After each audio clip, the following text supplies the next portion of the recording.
अस्सलाम वालेकुम dear students. आप जानते हो कि हम पढ़ रहे हैं फ्रॉम ट्रेड टू टेरेटरी। तो उसके इसमें हमने कल पढ़ा था फर्स्ट कार्नेटिक वार, सेकंड कार्नेटिक वार। जो आज हमने पढ़ना है वो है थर्ड कार्नेटिक वार। ये कब स्टार्ट हुआ? 1757 से लेकर 1763 तक। तो आज हम इसके बारे में पढ़ेंगे कार्नेटिक वार थर्ड में क्या हुआ। In 1756, 7 years war started in Europe, resulted in conflict between French and British in India। कहते हैं 1756 में 7 years war started in Europe। जो यूरोप था, यूरोप की कंट्रीज थी, उनमें एक 7 साल के लिए एक वार स्टार्ट हो गया, एक जंग स्टार्ट हुई यूरोप में। Resulted in conflict between French and British in India, जिसकी वजह से जो कन्फ्लिक्ट पैदा हुआ British between British and French, British और फ्रांस के बीच में। इस कार्नेटिक जो थर्ड कार्नेटिक वार था, ये it last up to 7 years। तो इसकी वजह से इंडिया में जो ब्रिटिश था उनके बीच में और फ्रेंच के बीच में एक तसाद पैदा हो गया, एक कन्फ्लिक्ट पैदा हुआ।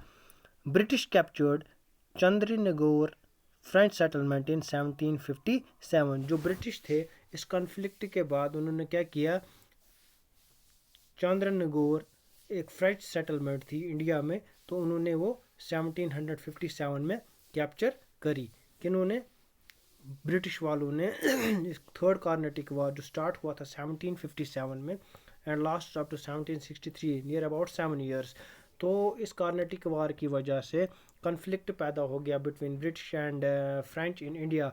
तो इसकी वजह से जो ब्रिटिशर्स थे उन्होंने चांद्रीनगोर, जो फ्रेंच की एक सेटलमेंट एक थी इंडिया में, वो 1757 में उन्होंने उस पर कब्जा किया, कैप्चर की। तो उसके बाद क्या हुआ?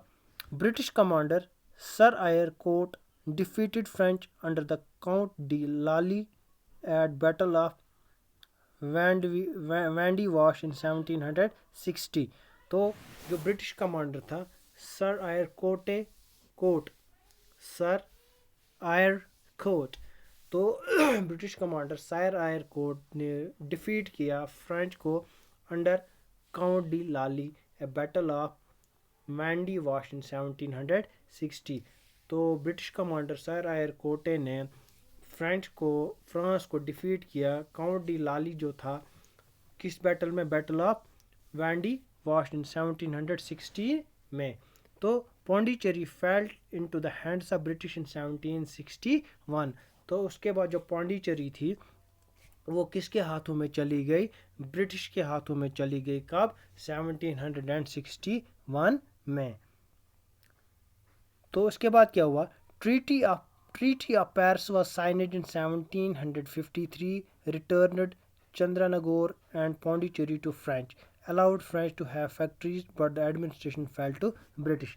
तो उसके बाद एक ट्रीटी ऑफ पेरिस साइन की गई। कब? 1753 में। तो इस ट्रीटी में क्या था? जो चंद्रनगौर था और पौंडीचेरी थी, वो फ्रांस को वापस दे दी गई और फ्रेंच को अलाउ किया गया कि वो यहाँ पे फैक्ट्रीज इस्टेब्लिश करे, but the administration fail to the British. लेकिन इसके बावजूद इस ट्रीटी जो साइन हो गई उसमें ये कहा गया कि जो चंद्रनगौर था तो वो भी फ्रेंच को वापस दे दिया गया, पौंडीचेरी भी वापस दे दी गई और फ्रेंच वालों को कहा गया कि वो यहाँ पे फैक्ट्रीज इस्टेब्लिश करें। लेकिन जो एडमिनिस्ट्रेशन थी वो किसके हाथों में रही? ब्रिटिश के हाथों में ही रही, वो चेंज नहीं हुई। तो वो ब्रिटिश के हाथों में ही जो एडमिनिस्ट्रेशन थी, they fell into the hands of British.